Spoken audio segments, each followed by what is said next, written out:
जय माताजी जय श्री कृष्ण।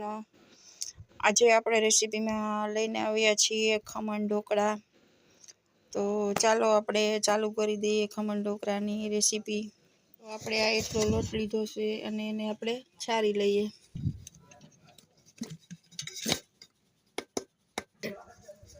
આપણે આ ચારવાનું કારણ એ છે કે ગઠા ગઠા ન રહે એટલા માટે આપણે આ ચારીએ છીએ લોટ। હાલો તો આપણે આ એટલું પાણી લઈ લીધું છે, એમાં આપણે 1 ચમચી મીઠું નાખીશું, 1 ચમચી લીંબુના ફૂલ નાખીશું, 1 ચમચી ખાંડ નાખીશું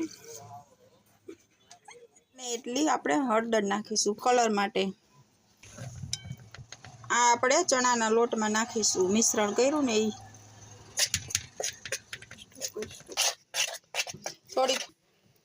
થોડીક વાર બેટરને આમ હલાવવાનું। આ બધું પાણી આપણે એમાં પૂરું થઈ ગયું છે।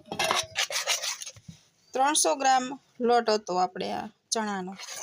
આવું આપણે બેટર બનાવવાનું છે। અડધી વાટકી આપણે છાશ નાખીશું અને 20 મિનિટ ઢાંકીને મૂકી દઈશું। 20 મિનિટ થઈ ગઈ છે, જોવો દોસ્તો। આ હવે આમાં આપણે બેકિંગ સોડા નાખી દઈએ।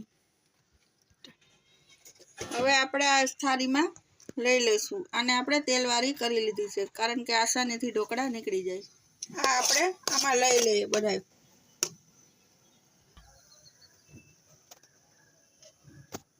હવે આપણે આને મૂકી દઈએ 15 થી 20 મિનિટ।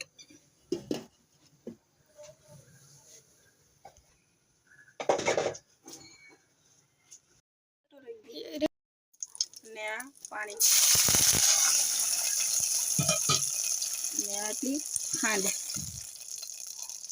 પાણીમાં રાયું, લીમડો અને ખાંડ નાખ્યું છે અને તેલનો વઘાર માર્યો છે। આ મીઠું પાણી છે ખમણ ઢોકળા માટે। આ આપણા ઢોકળા થઈ ગયા છે તૈયાર, જો ક્રિસ્પી। તો આપણા ઢોકળા તૈયાર થઈ ગયા છે, આપણી રેસીપી ખતમ થાય છે। અને આપણે લાઈક સબસ્ક્રાઈબ કરી દેજો, અમે નવા છીએ, કાંઈ પણ ભૂલચૂક થઈ હોય તો માફ કરી દેજો।